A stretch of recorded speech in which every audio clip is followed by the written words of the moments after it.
think it's so important to develop relationship with your children where you ask them, is everything okay? Notice if they behave differently, if they are withdrawing, to try and press in, but tenderly, not in a way that pushes and forces your way into their world, but rather appeals to the child to open up. If I'd been able to open up back then, I think a lot of my struggles would have been resolved right away. Hey everyone, welcome to the Dr. Jeff Show podcast, which is available on Apple, Google, Spotify, Edify, Liftable, 14 different platforms. Wherever you get the show, please take a moment to review it, to let more people know about the interviews with these amazing guests, major thought leaders from many different fields of influence who show how our worldview changes everything. My guest today is an author, a speaker, and an advocate for men and women struggling with unwanted same-sex attractions. In her role as executive director of Restored Hope Network, our guest is leading the way to restore hope for those who are broken by sexual and relational issues, especially those who are impacted by homosexuality. Please welcome Ann Edward to the show. Ann Edward, welcome to the Dr. Jeff Show podcast.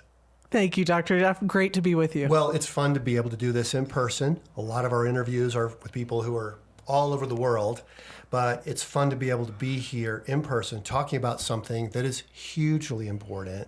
And it's kind of our focus for the month, this question of identity, because 75% of the young adults we work with say they don't have a sense of purpose that gives meaning to their lives. Mm-hmm. And people try to locate their identity based on their relationship to the things and other people in their lives. Right. And so there could be millions of different things. And the specific area that you have focused on in your personal life, in your personal journey, your personal transformation, as well as in your professional work, has been on people who identify as LGBTQ. Right. People who identify based on their gender identity or their sexual identity, and helping them find freedom in Christ.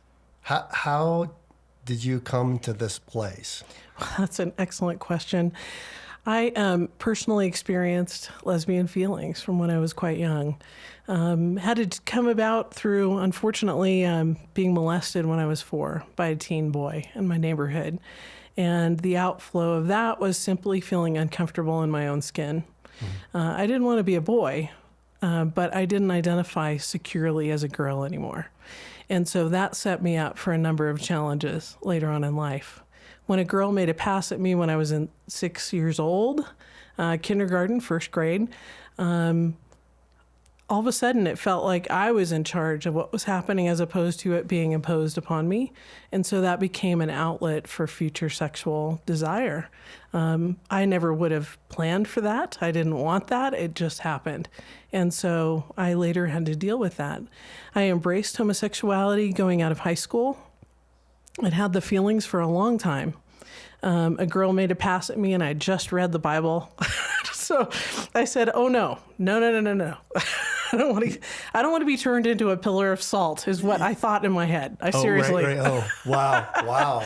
So I said. Well, that had to add to the condemnation that you may have already been feeling. I felt all sorts of things, yeah. But I wasn't a believer in the God of the Bible yet. I believed that God existed, but I didn't know him personally. And so all I felt was, I don't really understand this, but there's a no here, and I'm not sure why. So, in my youth, I went away to college and I embraced homosexuality. And instead of sorting through Christianity and sexual feelings, I tossed God out of the equation and went with what I wanted. Mm-hmm. After all, I didn't have a personal relationship with him. So many people seem to do that. Even young people in the church struggling. Right. Even very young children. Yes. That's a startling aspect to your story that unfortunately is devastatingly common. Yes. That our children are not protected in this culture, even when they're 4. Right. Even when they're 6. Yeah. Right. I didn't have the freedom at that point, or didn't feel the freedom to bring it up and I didn't realize the outcome of those experiences.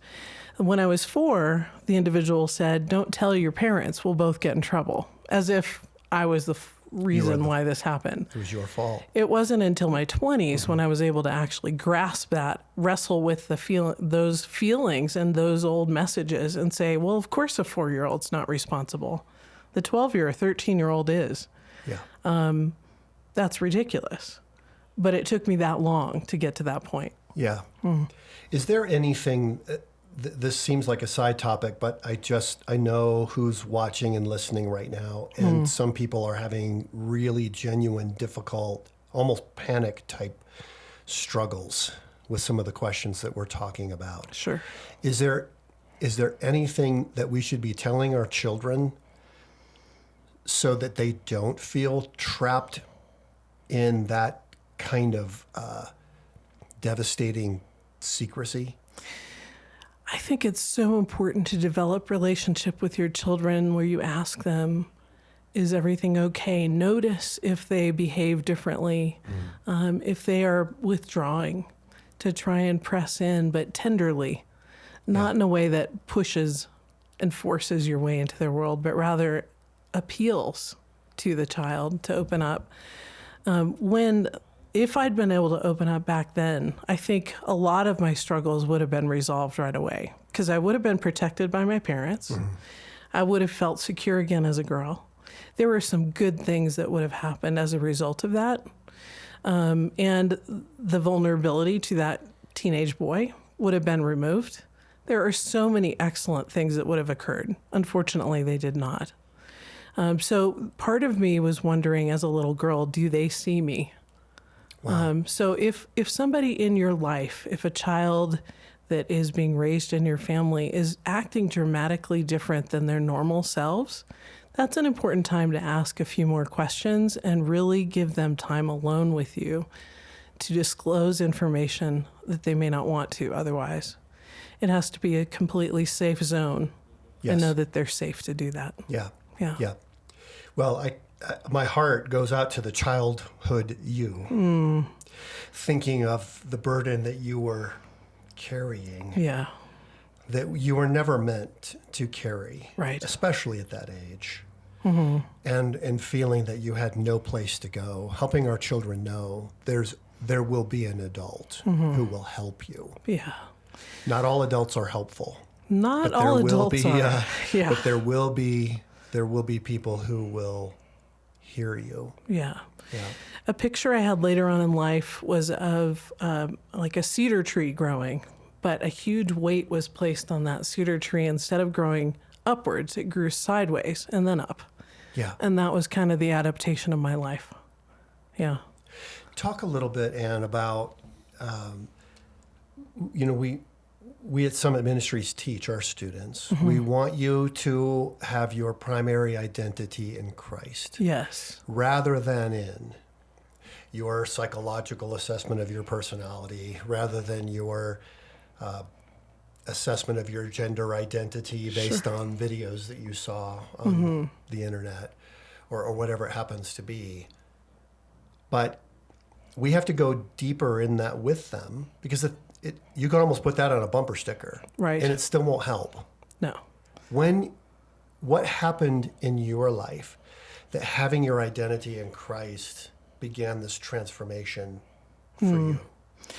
Well, I think I realized my freshman year in college that my life was going downhill fast because I had no reason apart from God to say no to things. Like there was no morality anymore. If I believed in only evolution, then what did it matter what I did? And I did do things. I got really drunk. I did A, B, and C. I don't want to say all the things I did. But I'll tell you what, I realized that my life had no real grounding. And I think a lot of the youth today have a similar situation. They don't really have the basis for knowing when and how to say yes or no. And I realized that my mental health literally was declining in a massive way. In the middle of that, I began to have dreams about Jesus. Now, I was, Pentecostal Protestant background, and I was surrounded by Jewish friends who were delightful, by the way. Yes. So I'd confide in my Jewish friends, well, I'm having dreams about Jesus. And they'd say, oh, Anne, we don't know what to do. So it was just hysterical, right? I mean, in the middle of this downward spiral in my own life and the weight of memories coming back in my world, there was no real solace. There were dear friends that came alongside. And then I defended Jesus to my Jewish friends at one point, and I thought, I got all offensive. It offended me that they made a joke about Jesus. Or one gal did, not all of them. One gal. Yeah. And she was a bit rough. She was quite rough. And I got defensive about Jesus. Yeah. And I thought, what in the world's wrong with me? I thought I tossed God out. And so that brought me to the point of asking questions, which led me to a Christian fellowship who was answering the questions. And I got involved in an evangelism training. E.T., wow. They called it, after the movie at the time. So that dates me a little bit. That was back in the 80s, early 80s. E.T. I was attending an evangelism training class for 6-8 weeks, wrestling through the things that Summit Ministries handles all the time, the deeper questions of life.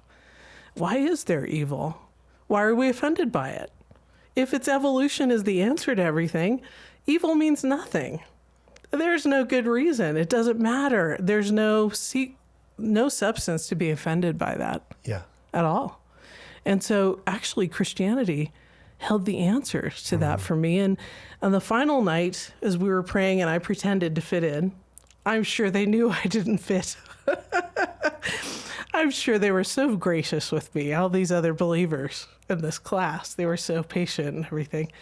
But as we prayed at the end, I bowed my head and pretended, like this with my hands put together, the only way I knew how to pray.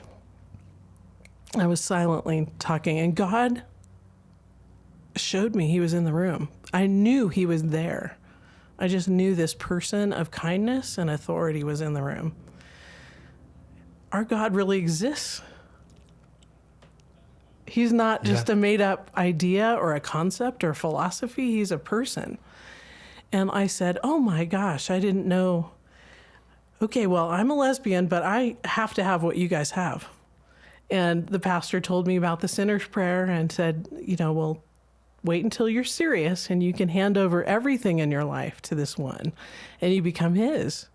And so here's the sinner's prayer, and call me after you do that, because, there's another force that doesn't want to let go of you. Yeah. And I thought, I don't know. This doesn't make any sense to me. I'm not going to listen to that. I went home and prayed. I received Jesus. I felt filled with joy immediately. I realized that my sins, which were many, were forgiven. Wow. I was wiped clean. As far as the East is from the West, I felt clean. And my Hindu roommate, she began having some really weird dreams, sitting up and doing I was like, oh my gosh, what's going on here as she slept? And my lesbian friend, who was part of the rugby team, called me and said, Anne, you have to come over. Come over right now, 10 o'clock at night on the, college school night. I have to get up at 6. I can't come over right now. Oh, Anne, you got to come over. So I went over, and then I couldn't stop talking about Jesus. And she said, okay, you can go now. So I was born again, but that didn't resolve all my feelings. It just began the process of the adventure of walking with someone who could. Okay. That single sentence is at the heart of this whole question of identity, that it began a process for you. It's as if... I'm, as somebody who studied philosophy, I always kind of look at the great philosophers as peering through the little keyhole to try to get a glimpse of reality. And Jesus comes along and just opens the door. The truth will set you free. Yeah. And you still, however, you've got to walk through that door. Right. And embrace the reality, which is not always an easy thing to do. It's easier to develop a fantasy world as a self-protective measure than it is to embrace reality when it's very difficult or calls for big change in our lives. But that's the starting, I love that, starting of a journey. And starting by having embraced homosexuality as an identity prior, that's not an ideal thing, but that's how I identified myself. I was very real with everybody around me. So when I became a believer, they already knew what I was dealing with in life. It was easier. It's a whole different thing if you have that hidden behind the scenes. There's always a question of, will somebody love me if they knew this part about me? And I already had that out in the open, and that was very helpful. I think for some people, that's something they need to do, is risk that with people who are trustworthy. Yeah. And realize that they're going to still be accepted and loved regardless of their struggle area. Yeah, that's right. Yeah. Well, and that's a key point. Transparency is not the same thing as repentance, but it is a necessary aspect of it. Yeah. Let's talk a little bit about the work that you do now, because there are a lot of people who are involved. They've in an identity that is not giving them the what they were hoping for from that identity. They like, this is a box, I put myself in it, and I'm not being set free. Right. I thought I had some clarity about this, but I don't. Or I'm involved in a lifestyle that I know is unhealthy. Right. You've got a really tricky situation, because there are people who really want to be set free, but there are an awful lot of forces saying, if you say that you can be set free, especially, say, from same-sex attraction, then what about others who don't think they can be set free or don't want to be set free? It's actually an offense to them that what you're talking about is possible. It is. It is indeed. So much an offense that they've come up with laws like conversion therapy bans. Okay. Conversion therapy, though, is not a real term. It was made up. Yeah. And it was just a strategy to throw everything in, these concepts in that are deeply offensive, along with talking with somebody about deeper issues in their lives. Yeah. Whether that be a therapist or a pastor or a lay person or a friend or a family member, seriously, they've all been tossed into that same kitchen sink term. So let's talk about the conversion therapy laws. I know there are 20 states, and I was very reluctant to talk about this but we've got to. These 20 states passed laws that they thought would help people. Right. And instead, it's foreclosed a whole line of counseling that can bring transformation to people. Right. Is that a fair Absolutely. statement? Absolutely. So tell it, and not harm, by the way. Yeah, That's been shown in research as well. Even if no change happens, people generally feel better about their lives. Okay. And that's significant. Fascinating. That's a fascinating breakthrough. So the laws were passed saying that there were children who were put under shock therapy, things like that. Those were the stories that you heard. Right. But when you're talking about this, it sounds very different. That's right from the motivations that were publicly expressed for why we need to have these laws. Absolutely. The American Psychological Association in 2009 put out a task force report. And in that task force report, they examined all sorts of things. They themselves admitted that none of those things are happening. So recently, about a year ago, the 11th Circuit Court actually reviewed a case and overturned minor conversion therapy bans because they said, this is only speech. We're not talking about those other things. In fact, look at what the APA wrote. And there's no claim of any other practice being laid. So if someone was being harmed physically, that could come under a multitude of different criminal laws already. Yes. And it's already against the law, against ethics in the counseling professions. Yeah. So any of those behaviors would have a person lose their license and potentially be charged criminally. So assault is not a good thing, right? We all agree that's not a problem. We all agree. And things like shock therapy, of course, were designed by secularists. Right. In the 1940s and 50s. Right. And were used for all sorts of things, including smoking. Used for cigarettes. Yeah, that's right. All kinds of things under the belief that our primary substance as beings is physical. Mm-hmm. Only the physical world exists. Right. So you can't help somebody's heart because there's really no such thing, or spirit, Or soul, you have to, yeah. or soul. You just have to somehow change their body. Right. Now, the very famous book, "The Body Keeps the Score." Our bodies are definitely tied in with our souls, but so I don't know exactly where to go with this, but some of these conversion therapy laws not only talk about same-sex attraction, right? They also talk about gender identity. Yes. Okay, so talk a little bit about that. Like, we're in Colorado, and I'm pretty sure our law on conversion therapy actually talks about gender identity as well. It does. I think everyone, I'm not sure of the 2016, that was the first one in California. Everything else had embedding transgender ideology into state law from then on out. Until there was opposition to these things, they kept passing. And then all of a sudden it slowed down in a big way. And in fact, so transgender ideology is affirmed in these laws. It's actually called gender affirming care. Gender affirming care, which means transgender surgical interventions or medical interventions. Right. It's a rhetorical move, but that's the term. That's used. Yeah. So you can sterilize kids, but you can't help them align with their bodies. Wow. Right. Now, with that 11th Circuit Court, they heard a case where in Florida, a couple of counselors challenged the law. Well, it was upheld, and then it was overturned, and then essentially it went to the 11th Circuit Court, and they overturned the ban based upon the fact that we're talking about talking with a professional. Okay. Nothing more than that, and that is protected under the First Amendment. Professional speech is free speech. Is free speech. Okay. And the Supreme Court had already ruled in a case with California called NIFLA versus Becerra that professional speech was also protected, and that they're reluctant to create a whole new or carve out a whole new freedom of speech category. So professional speech is part of all speech that we're all have protected. So during that case, though, they asked in an earlier circuit court, how many complaints have you had about minors who are seeking help that have been abused?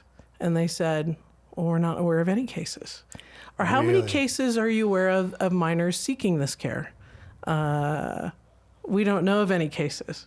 Wow. So how do they even have actually- standing? I mean, that's Well, if you have enough momentum, you need standing, right? Yeah. And so, anyway, it's very likely this whole thing could be overturned. In fact, when I brought these rulings to the attention of the Oregon House, that was in committee, they were going to ban it for adults and minors, just remove the minor clause, and it would be for everyone. I said, well, I think you might be going against Supreme Court precedent, and here's my case. And it was less than a page that I submitted. They chose to say, well, we don't want to be the ones to bring about overturning the bans for the entire U.S., even though the committee was run by a gay man and had two other gay men on the same committee. wow. It's all about speech bans. Yeah. And the same thing happened in New York City Council. When they'd seen what happened in the 11th Circuit Court and why, they realized that their ban would likely lead to overturning all the bans for the entire U.S., so they reversed their ban in the city. Wow. Seriously. And the leader, the chair of that committee of the city council was gay. So this is super, super important. As I remember when those bans started to be passed, the consensus that it was overwhelming. No one could stand against it. It seemed like this is so obvious. This is the only thing we can possibly do, states were thinking. right. And they passed it. But what's really going on below the surface is something entirely different. Completely different. Go ahead and ban all those aversion techniques. I'm with you. Yeah. But leave speech out of it. Yeah. And I think if we had that and we put that up front, what happens is they won't even bring the laws Okay. without speech. Okay. They simply won't. So there are two kinds of people who might be in this situation. One might be people who are experiencing unwanted sexual attractions and want Sure. professional help. Right. The second might be people who are, say, gender insecure. Right. And they saw a video where somebody went and got gender affirming care and they feel better about themselves. Right. Okay, so they're wondering, can I feel better about myself too? If you go in if you say to a therapist, I have unwanted same-sex attractions, or if you say to a therapist, I'm confused about my gender. Sure. These laws essentially force therapists to take only one approach. Or not accept the client. Okay. And so all of a sudden, LGBTQ individuals are no longer getting access to counseling care. And that's what happened. It freezes everybody up. It silences the individuals who are able to help. Of course, those who believe they won't be impacted by the laws, who are the pro-gay or pro-transing only, feel that they're safe on this zone, but they may not be, actually. Okay, why so? Well, because honestly, the language is we ban everything except for pro-transing care. Well, what if the whole thing's flipped upside down and everybody realizes, or what if a client comes in, they deal with anxiety and stress, and they begin treating that, they begin resolving some things, and the client no longer deals with gender insecurity. Which all happens of a sudden, 75 to 90% of the time. It happens a lot. Yeah. Yep. So guess what? Even the pro-transing groups are not safe per se. Okay. And they know that. So it's a matter of speech, even in their case. But what happens if people get wind of this and they figure it out and they go, well, they're really just trying to make it a one-way route.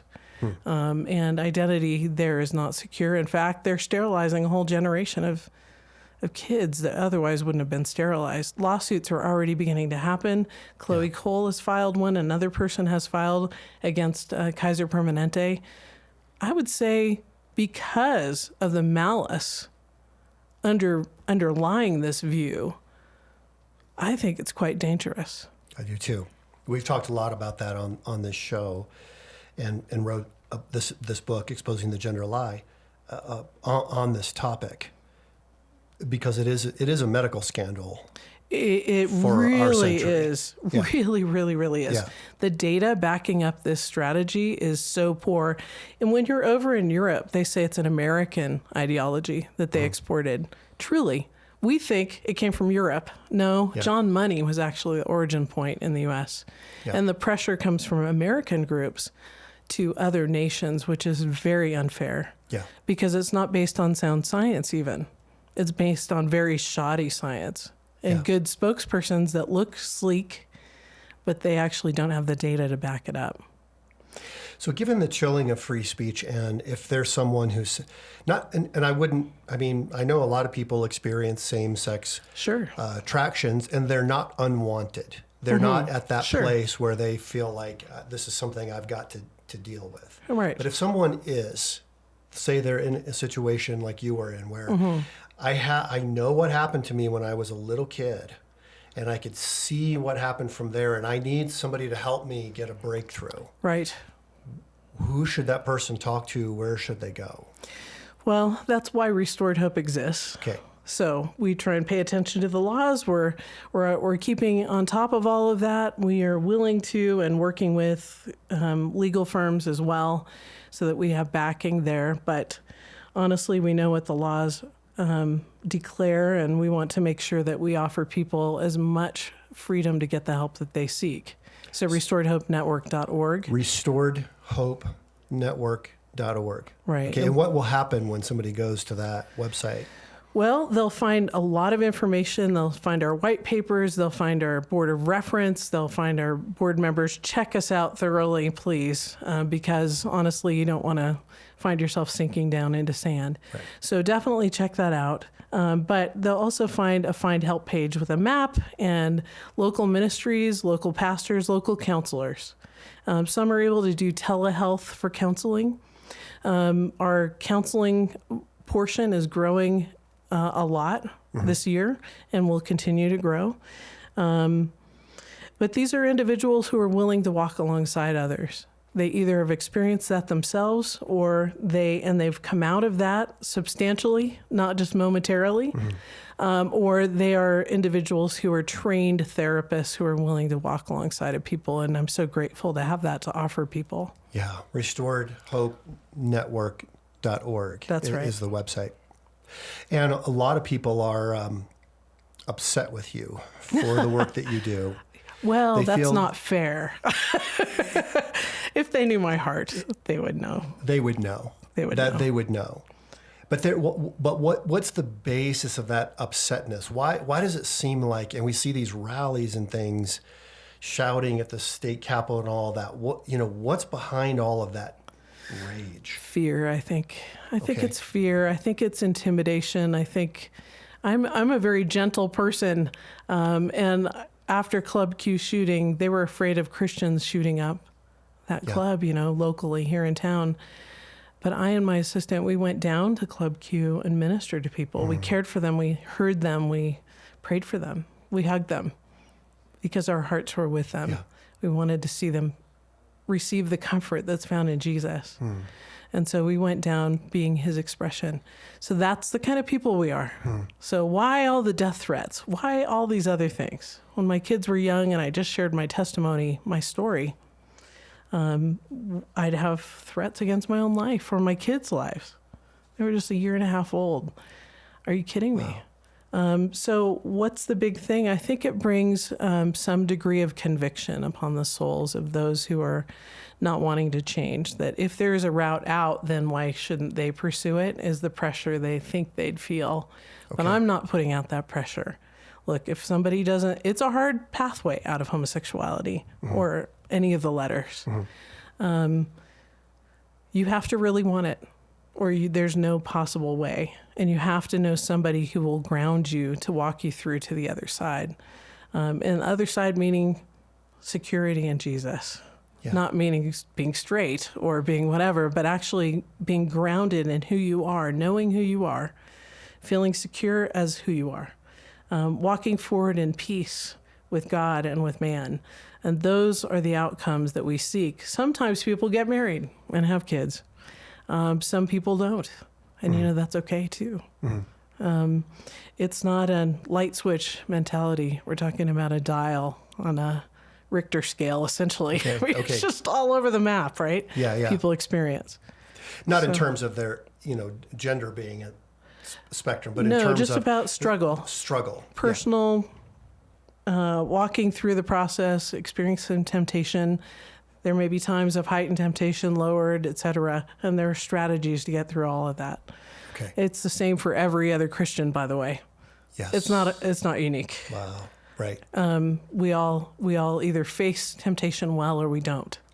If we hide it, we're unlikely to get the support and the strength that we need. If we're honest and open with the right people and people know how to encourage one another with what they've been encouraged with, then you've got some good, strong partners to walk alongside of. Yeah. Yeah. Well, it occurs to me for people, maybe sexuality is not their core struggle. Right. That's increasingly so.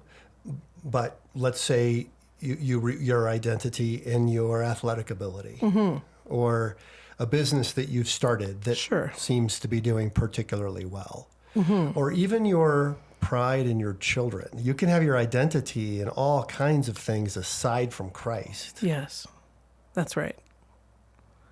That is right. But what happens when things go wrong with the business or one of the children reject Jesus and run off or get involved in something that makes you embarrassed or makes you feel embarrassed? Or what happens if, all those things fail?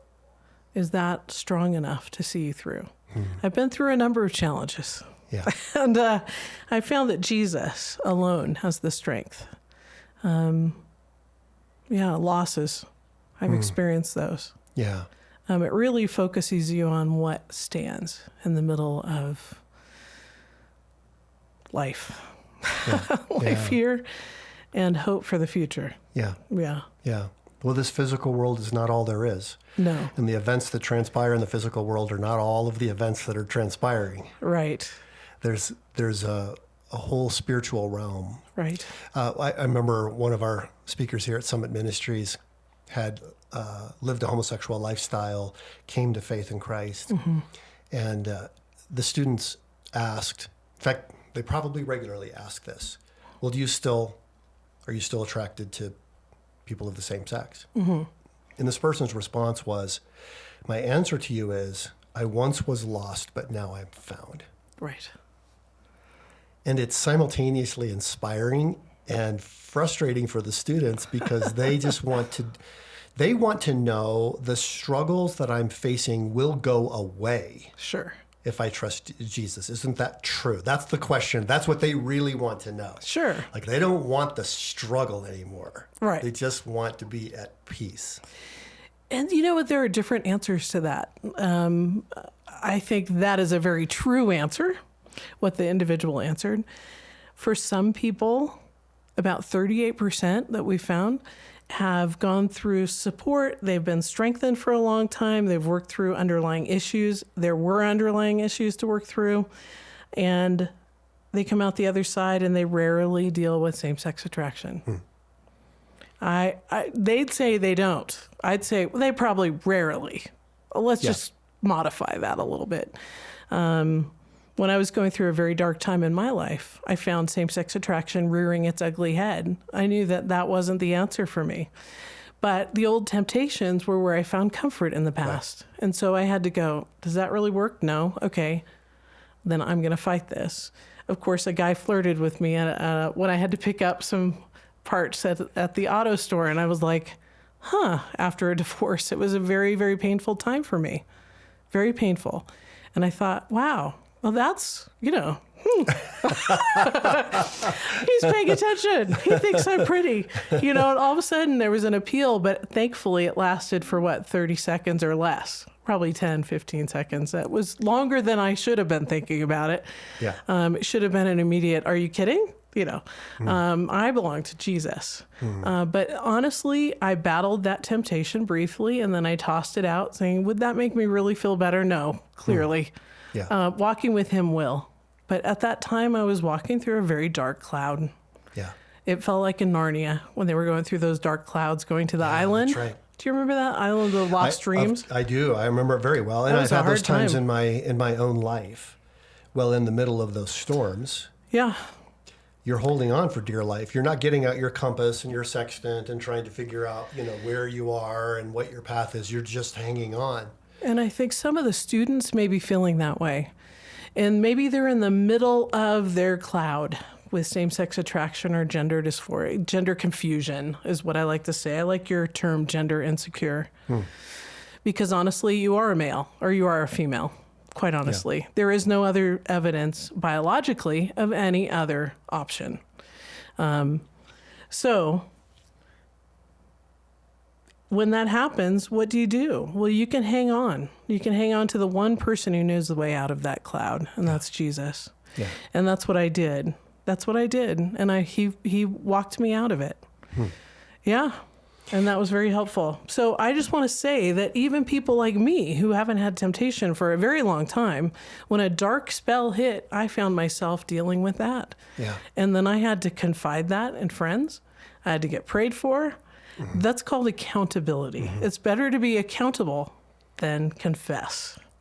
Yeah. Confession, it happens after someone sins. When you're tempted by sin, that's when you need support. And then once it's out in the light, it just relieves so much of the pressure, the stress, the mental pathways and all that stuff. And I was able to move on. Yeah. So that's just a truth that I've always found to be true. Wow. I recommend for everybody. But some people continue to struggle. I would say, though, that they're generally, the majority are committed to following Jesus, but they may continue to struggle to some degree. Does that mean that struggle is now in charge of you or you're in charge of it? And I think that's the big question. If it's in charge of you, then you need some more support and some focused discipleship. Okay. If you feel that you have continuing same-sex attraction or gender insecurity, but it's not in charge of you, you can put it aside. you can bring it to accountability and you can find freedom where you have a sense of relief without acting out in those ways. Not the confession, but the accountability aspect.